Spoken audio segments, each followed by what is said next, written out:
Hello, everyone, and welcome to the Greenville Arts Council Sparkling Wine and Dessert event. Thank you so much for joining me. My name is Lindsay Evens, and I'm a wine professional from Seattle, Washington.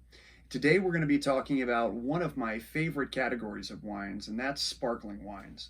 Now, I like these wines for a number of different reasons. One of them being that they are a little bit lower in alcohol than your typical domestic wine, so they're enjoyable. You can drink a couple different glasses without getting washed out. The bubbles really lift the aromatics out of the glass, and they also pair with a huge variety of foods, and they have a nice cleansing effect on your palate, and they're just a joy to drink. And they come in a number of different styles and price points, and there's usually something good at every one of those prices. Now, before we get started with our first topic for tonight, I want to give a huge thanks to Chili's Package Store and the Pantry for providing the sparkling wines and the desserts for tonight's tasting. The first topic we have to cover, though, before we get to the fun stuff, is going to be safety. Now, when you get a typical bottle of sparkling wines are bottled at between usually 5 and 6 atmospheres of pressure. This equates to about 80 pounds per square inch of pressure, and it's essentially the same amount of pressure you have in a semi-truck tire. So we've all seen what happens when one of those things explodes. So you got to be very careful when you're opening one of these bottles. The first thing you want to do is remove the foil. You'll usually find a little pull tab that you can use to unwrap the bottle, or if that kind of rips and becomes difficult, you can just cut the foil and then cut it up the side and remove it. But we'll try the pull tab this time. Seems to be working well. There we go. Now, you'll notice there's a safety cage on this, and that's because essentially with that safety cage removed, you're holding a loaded weapon that could seriously injure someone here. So we want to be very mindful that as soon as we even loosen this safety cage, we have a hand or a thumb on top of this at all times, so that if the cork were to slip out, which it can sometimes do as soon as that cage is loosened, that the cork isn't going to fly around and hit anyone. We also want to, for that same reason, want to point the bottle away from anyone. So I've got it pointed over here at a wall, and also by holding the bottle at a slight angle, like about a 45-degree angle, you relieve some of the upward pressure on the bottle. So here I go. I'm going to loosen the cage. I've got my thumb secured tightly on top of the bottle. There's my little cage release here, usually 6 twists, and the cage is loosened. And then I take my finger, kind of loosen it off to the side there, all the while with my thumb on top. Now I'm going to grab the bottle and slightly twist the bottle and hold the cork stationary. And I'm also going to keep some downward pressure with my hand back onto the bottle so that the cork doesn't make that loud popping sound when it comes off here. And I'm just going to let the cork breathe a little bit here, and that's it. So that's how you open a bottle safely. And you can also use a cloth or something to have that over the top of the cork if that makes it easier to get a grip on the cork. I prefer having one finger at least in touch with the cork just to know where it's at. And that's how it's done. For tonight's tasting order, we're going to taste the wines in order from driest to sweetest. And we're also going to wait and hold off on the desserts until a little bit later in the tasting. This is because if we eat sweet foods with some of the really dry sparkling wines and champagnes, the sweetness could cover up some of the really brilliant and subtle aromas and flavors that we get from these wines. And we want to really maximize our enjoyment and learning, and then we'll get on to the desserts. So the first wine you can go ahead and pour is the Cava Montsara Brut. You can go ahead and pour that into your glass, and we'll start right there. Cava is a sparkling wine made in Spain. There are a couple different areas in Spain where they can grow the grapes for Cava. And it's produced in the champagne method, the same way they make champagnes in France. And we'll get to that method and talk about that a little bit more when we start opening and drinking the champagne. But for now, just enjoy the wonderful sort of nutty and musky aromas and bright citrus fruits that you find in this cava. And while you're tasting that, I'm also going to talk briefly about some of the glassware involved in sparkling wines. So, traditionally, people drank sparkling wines out of a kupa, and this is sort of a wider glass, shallow. It's very fun and very festive, but the wide glass can sometimes cause the wine to slosh out. The wider glass also doesn't trap the bubbles as well, and the fact that it's a shallow bowl lets the aromas waft out and kind of get lost in the air pretty quickly. So these have fallen a little bit out of favor, but they're still very fun for the right occasion. One of the main wines you see, main glasses you see today used is what's called the champagne flute. Now this flute, again, it's a very narrow design compared to the coupe, and it will really hold the bubbles in there from evaporating too quickly. But the downside to the champagne flute is that it has a very narrow opening, and sometimes really subtle and complex aromas get lost. So these glasses, the flutes, are actually best for your Proseccos and usually your less expensive sparkling wines that are very fruit forward and don't have the complex subtle aromas that are typically found in champagnes. And then just a typical white wine glass is now the ideal vessel for drinking some of the more expensive sparkling wines, champagnes, and things like that. And that's because the bowl will allow the aromas to percolate and allow you to smell a lot more of the layers, the complex layers in those wines. Now, cava can be enjoyed either out of a flute or the typical white wine glass. Maybe the less expensive, you know, if you're drinking a $7 to $8 cava, maybe out of the flute. And then if you have a nicer cava, $15 to $25, $30, maybe that's when you want to pull out the white wine glass for that. Getting back to the sugar levels in wine, how do we know how much sugar is going to be in one of these sparkling wines? Well, those terms are usually going to be listed either on the front or the back label of most sparkling wines. And if you notice, the cava we're drinking right now is Mansara, and it says Brut next to that. Brut is a French term and indicates a range of sugar between 0 grams per liter and 12 grams per liter. And it's just right on the cusp of detectable, very slight detectable sweetness in a wine. We usually would not call sparkling wine in the Brut range a sweet wine by any means. And then the next category you move up to, and a little bit higher level of sweetness, is what we often refer to as off-dry, and that can be called extra dry or extra sec. Sec being the Italian word for dry. And so that category is going to take us from 12 grams per liter to 17 grams per liter, and we will have one of those coming later in the tasting.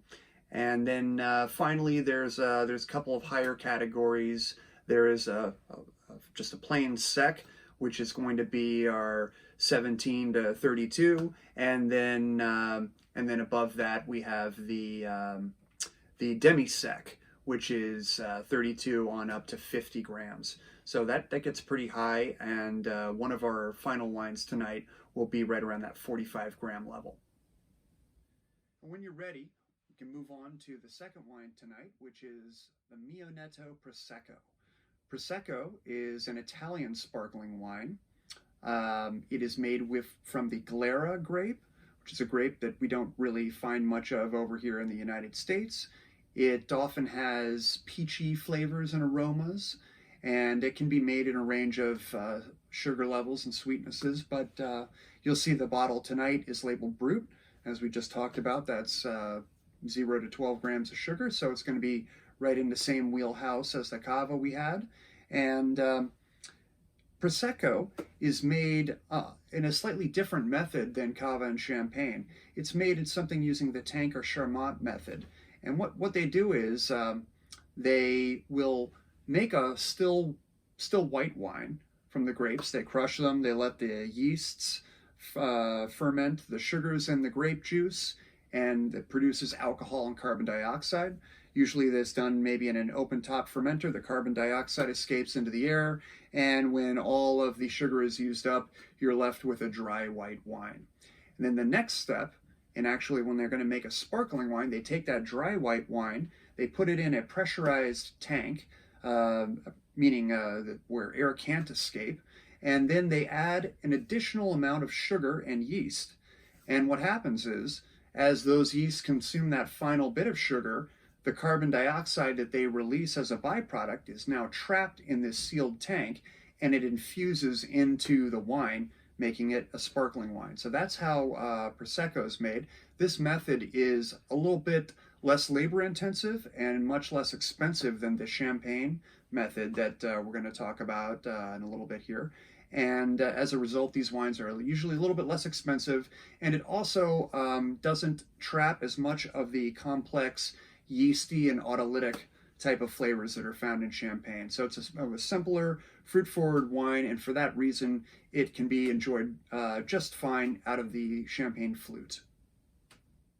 When you've had enough time to enjoy the cava and the prosecco, you can go ahead and set those aside. And we're going to move on to the Louis Perdrier French sparkling wine. It's a Louis Perdrier Brut. So we've already talked about Brut. That's our 0 to 12 grams of residual sugar in this wine. Now, Louis Perdrier Brut is a great example of a wine, sparkling wine that's made in France, but it's not made in the Champagne region, so it can't be called champagne. It's not made from champagne grapes. It's made from other grapes in France. And it is also not made in the champagne style or method.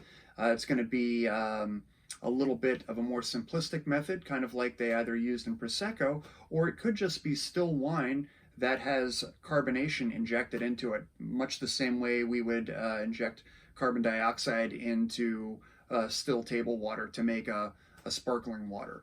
And this is one of the ways that they're able to keep the price down on these types of wines. It doesn't mean it's any less enjoyable. It might just be a little bit more simple, straightforward, and something that you can sip easily without having to concentrate too hard on what's going on around you, and you can just enjoy a conversation while having a light, refreshing, sparkling wine. So as I mentioned, the grapes in the Louis Perdrier Brut are non-champagne grapes. The grapes found in this wine are going to be things like Uni Blanc and Colombard. These are grapes that are grown more in the southwestern region of France. Same kind of grapes that are used to make things like Cognac and Armagnac. And they're just a little bit more mass produced and a little bit more straightforward and fruit forward. So when you're finished with that one, we'll set that aside, and we're going to move on to a domestic sparkling wine, the Schramsberg Blanc de Blanc Method Traditionnel Vintage 2015 Brut. And the Schramsberg is made in the North Coast area. So that's a large region right around Napa and Sonoma, and it can encompass any areas within those two regions, but also north of Napa and Sonoma, in an area called Mendocino. There is an Anderson Valley that is known for making wonderful Chardonnay, Pinot Noir, and also sparkling wine grapes. And so that's where the grapes for the Schramsberg are going to be sourced. Now let's break down some of the terms on this Schramsberg label, because it has a lot going on, and initially that might be kind of confusing. So when we see the term Method Traditionnel, that's another word for champagne method. So it means that this particular sparkling wine is made in the same labor-intensive process that they use to make champagne. And we'll talk about that when we get to our very next wine, which is champagne. So Method Traditionnel, champagne method. Brut, we already know that that is referring to the sugar level in the wine. And then when you see the word Blanc de Blanc, that means a white wine from white grapes. And in this case, it's 100% Chardonnay. There are three primary grapes that are used to make champagne sparkling wines, and those are going to be your Chardonnay, which is white, and then Pinot Noir and Pinot Meunier, which are two red grapes. So the Blanc de Blanc is just indicating that instead of a blend of all three types of grapes, it's really just a single 100% Chardonnay that we're drinking. So that's going to give us a little bit of indication of what grapes were used when making the wine. And then the fact that it says vintage 2015 on the side of the bottle. Sparkling wines can either be made from a single year, like a California Napa Cabernet, which would say 2013 or 2014, means all the grapes were grown in that vintage, picked in that vintage, and used in that wine. And a vintage dated sparkling wine means the same thing. All the grapes came from the 2015 vintage, as opposed to sparkling wines that do not have a specific date on the label. They're considered a non-vintage, or more appropriately, a multi-vintage wine, meaning they can take some grapes from the 2014-2015 vintage that they have in their cellar, add them to grapes from the freshly picked, say, 2018-2019 vintage, put them together in a nice blend that creates a very complex wine, and then turn that into a sparkling wine.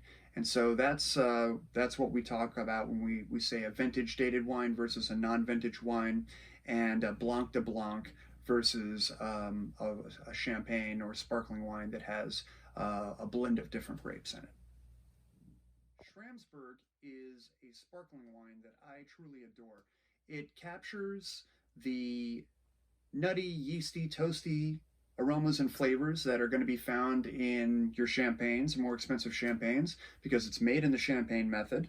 It also uses this one of the main champagne grapes, Chardonnay, so it has a lot of those similar fruit flavors like the pear and crisp apple and tart lemon lime. So it's a real zesty, vibrant wine that has a lot of crisp acidity on the finish, and it's just a wonderful wine. It comes in a little bit less expensive than a typical champagne, and really showcases the quality of wine that we can make in the United States when it comes to our sparkling wines. Now, when you're ready, we're going to set the lovely Schramsberg aside. You can always come back to any of these wines later, and you should save a lot to retaste them, because they will open up and change a little bit as the night goes on. We're going to move to our first champagne of the night. Now, when we say champagne, this is a G.H. Mumm champagne.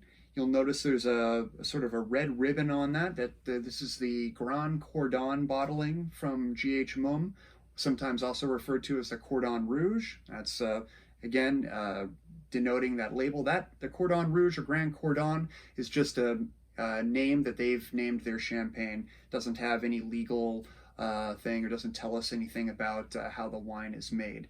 But the term champagne definitely denotes some very important things.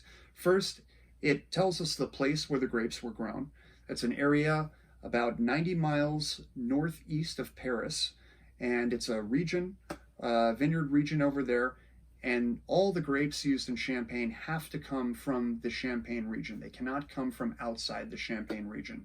So right there's a level of exclusivity.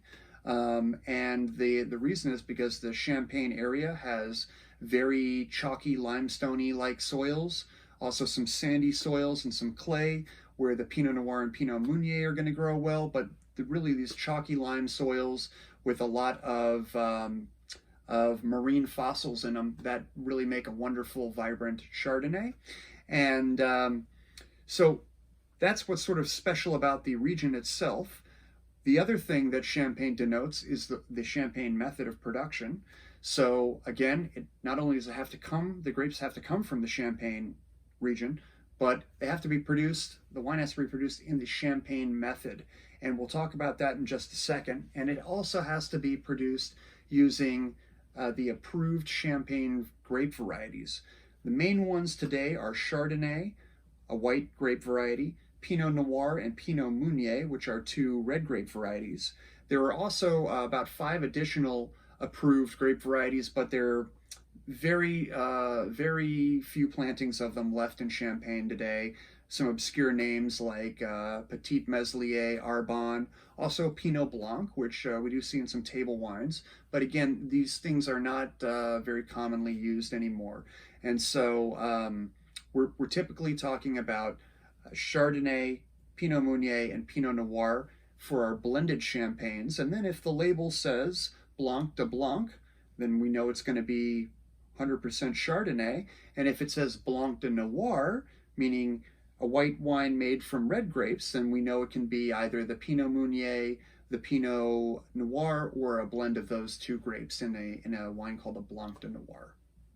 So, what is this Champagne method, and why is it so special? This Champagne method, or as we saw on the Schramsberg method traditionnel, is another name for that same method. What this means, it's a very labor-intensive way of producing a sparkling wine. What it means is the grapes are picked usually from cooler climates, or they're picked early so to preserve the acidity and freshness of the grape.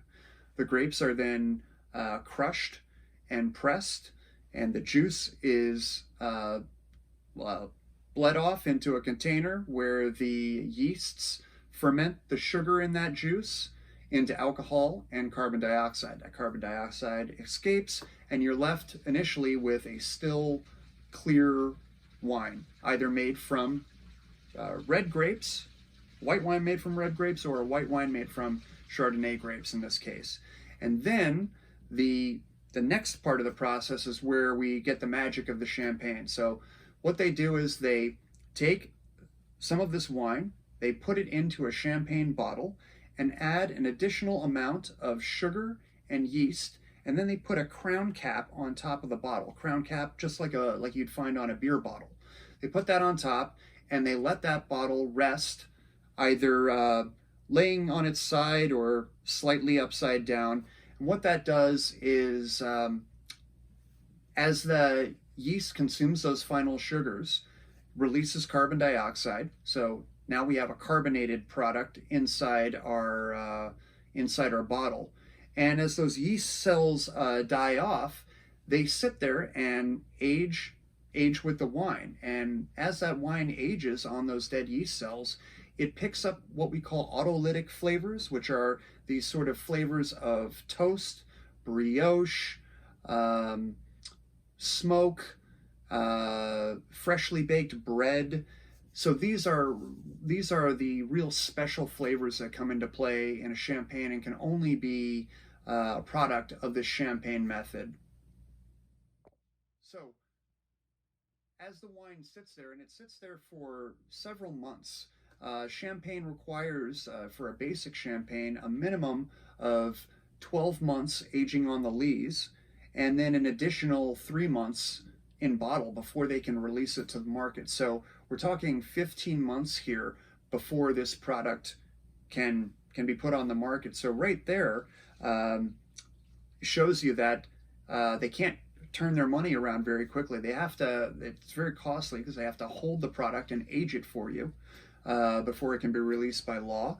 And the reason that the law dictates this period of aging is because that's where a lot of the complexity and nuance comes from that's in a champagne compared to something like a Prosecco.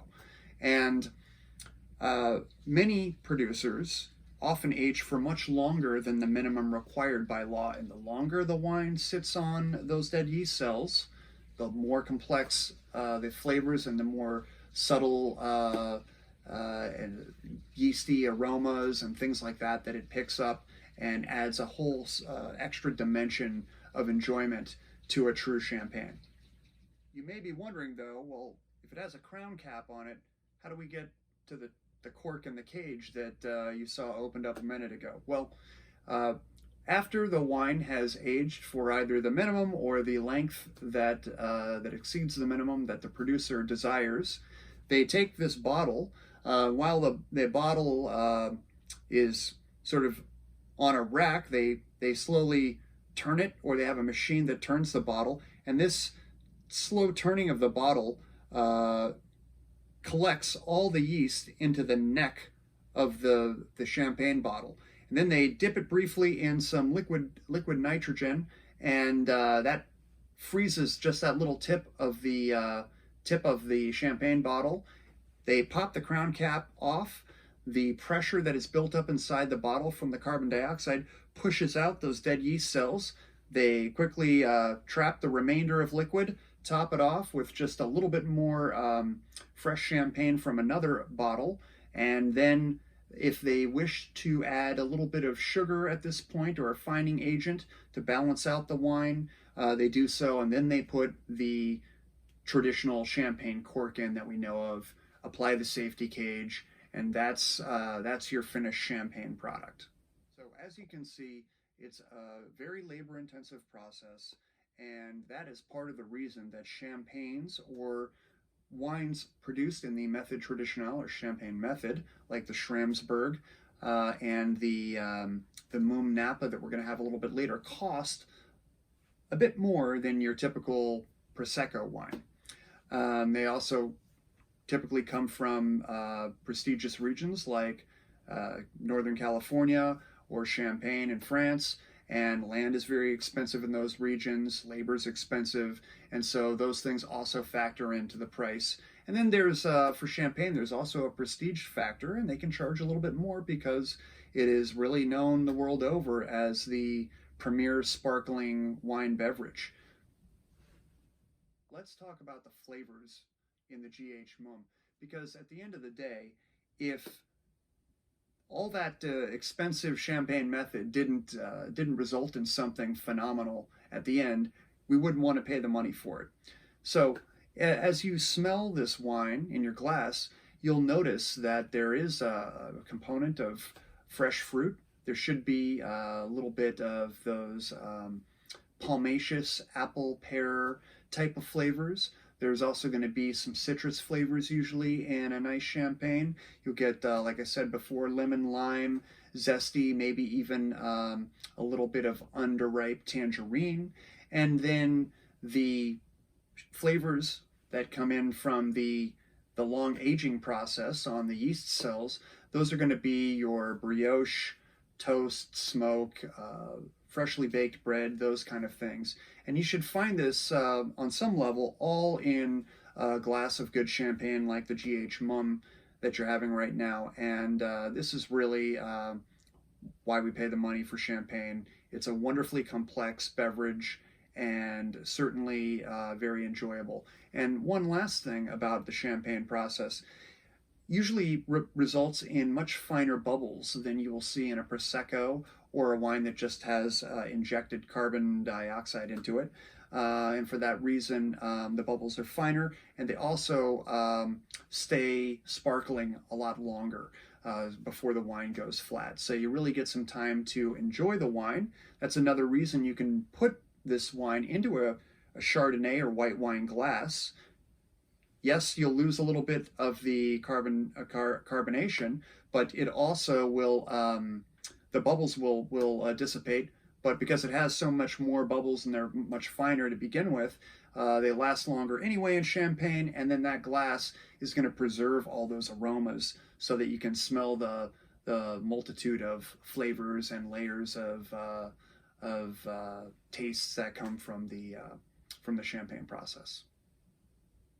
If you're ready at this point, we'll move on to the second champagne in our lineup, and that's going to be the Moet y Chandon Champagne Brut Imperial. And this is a great time to now bring out our first dessert, which is chocolate dipped fruit. And you may also want to compare a quick sip of the Moet with the GH Mumm that we just had, because they're both made in that same champagne method. They both have a blend of all three approved champagne grapes, Chardonnay, Pinot Noir, and Pinot Meunier. They've both aged for upwards of about 20 months to 2 years on the dead yeast cells before they get the final cork and get sent off. So this is really where you get to compare the stylistic difference between two different champagne houses and see which one is more enjoyable to your own palate. As I mentioned at the beginning, we're tasting these in order of driest to sweetest. And so one of the reasons we're now introducing the chocolate dipped fruit is this, in the range of desserts out there, is going to be a lot less sweet than, say, Haagen-Dazs ice cream or something, which would be on the very sweet end. Certainly should be a little bit less sweet than some of our chocolate cake that we're going to have later. And the fruit should add a nice acidic component that will often pair with the crisp acidity found in your champagne. And so these two make a good pairing. Again, you want to, when you're pairing wine with a food, you want to match or exceed the level of sugar in the food with the level of sugar in the wine. So if your wine is here in sugar, you want to have a higher content, equal or higher content in the wine you match with it.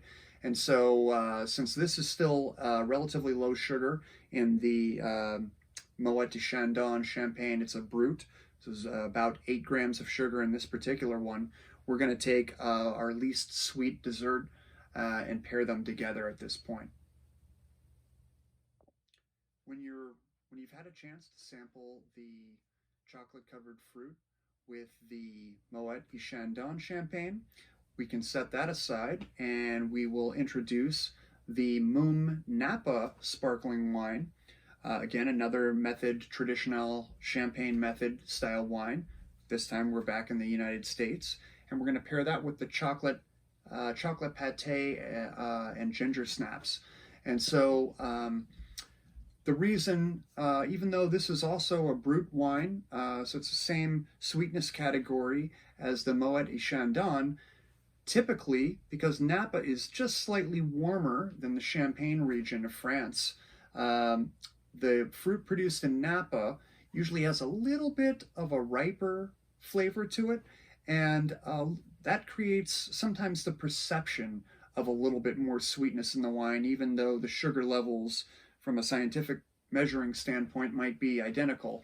The domestic sparkling wine will usually seem a little bit riper and a little bit sweeter, and so that's why we're now going to this Mumm Brut for the chocolate pate, which again should be just a step above the chocolate covered fruit in sweetness. And while you're enjoying this pairing, there's take this opportunity to talk about another really interesting thing about champagne.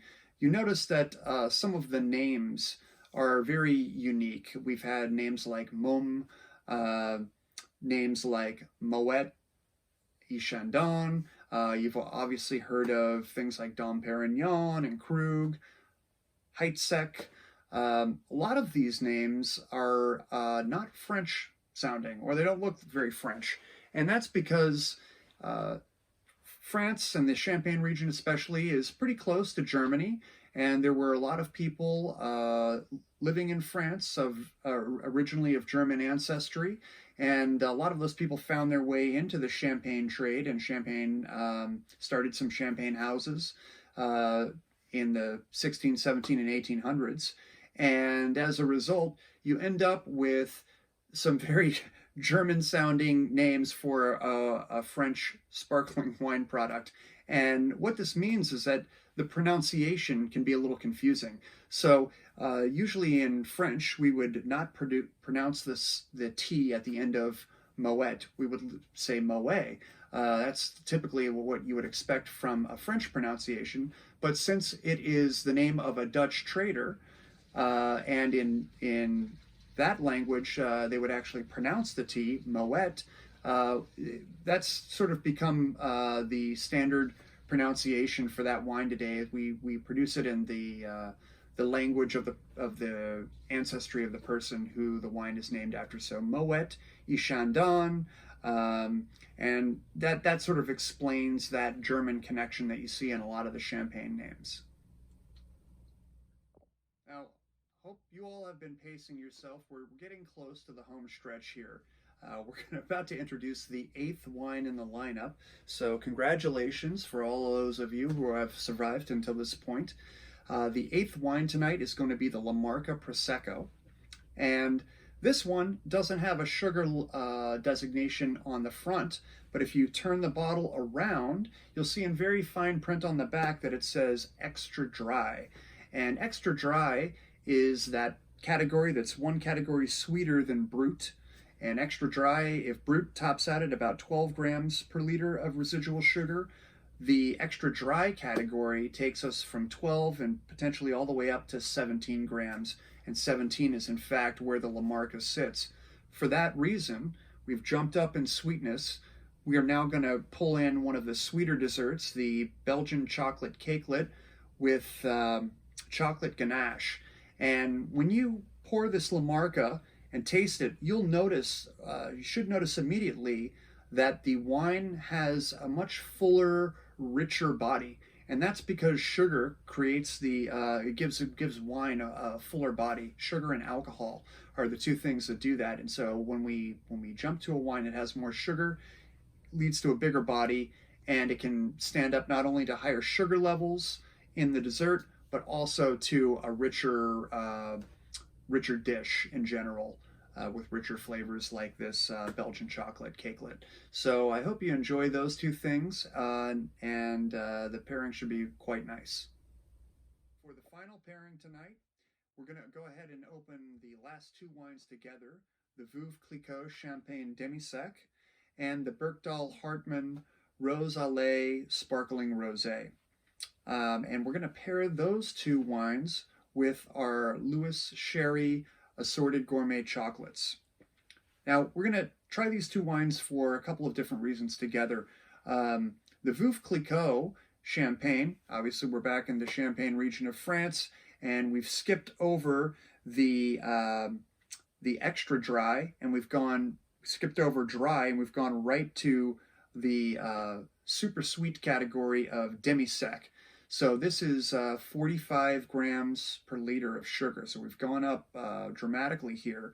And so this is a very rich, full-bodied wine, and it can start to stand up to pure sugar at this point. So this is going to be a great pairing with the straight chocolate gourmet chocolates. And then we're also going to try the Bergdahl Hartmann Rose Allée, and that's because the rosés often have some red fruit flavors from the inclusion of either a little bit of still red wine or being made from red wine grapes, and those red fruit flavors also tend to pair pretty well with chocolate. Think of chocolate with cherries and things like that, chocolate and raspberry. So, and it will give you a chance to try two different sweetness levels together and see which one you actually prefer with the chocolate. And again, you can go back and try any of the wines that have been previously opened as well. And with the dessert pairing, there isn't so much a perfect pairing with these particular foods and wines. It's more about what your individual palate likes. And so this is a great time to experiment. Try a couple of the remaining desserts, try a couple of the wines we opened earlier, go back to some of your favorites, and see which one creates the magic for you. Before I sign off for today, I would like to recap some of the things we've talked about briefly, just so that you can take the knowledge of what you learned today, carry it forward with you to inform your future wine purchases. So we talked about the different styles of sparkling wines from different parts of the world, and why some of those production methods are more expensive than others, and how that results in sometimes a more complex product. Not necessarily a more enjoyable product, but a different product with different flavors. And so we know that just our generic sparkling wine designated labels and things like Prosecco are made in a simpler, less labor-intensive method that results in a much lower price point, which can be easier on the pocketbook on those nights where we just want to have something affordable. And then for the slightly more special occasions, we can spend a little bit more money and get a wine made in the traditional method or champagne method, and that gives us that extra dimension of flavor. And it also took a lot more labor to produce those flavors, and so that's we know now where that cost is going and why they charge more for those types of wines. Also, we talked about sugar levels. We know that if you just want something crisp to sip on, you can have a brut level wine, which is going to be anywhere from 0 to 12 grams of sugar. And then if you're going to have foods that have some sweetness or move full on into the dessert spectrum, you definitely need to start looking for those the extra dry level, which is going to be up to 17 grams, the dry 70 to 32 grams, or your demi-sec, which was that final champagne we had from Veuve Clicquot that took us almost up to 50 grams of sugar.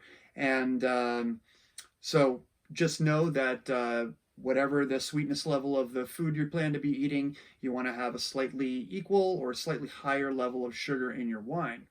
And then lastly, before I sign off, I would like to thank once again Chili's Package Shop and the Pantry for helping to provide these wonderful sparkling wines and desserts. And thank you once again for your support of the Greenville Arts Council, contributions from members and people like yourselves that make it possible to fund wonderful events going forward. So really thank you so much, and have a wonderful evening and enjoy the rest of your sparkling wines.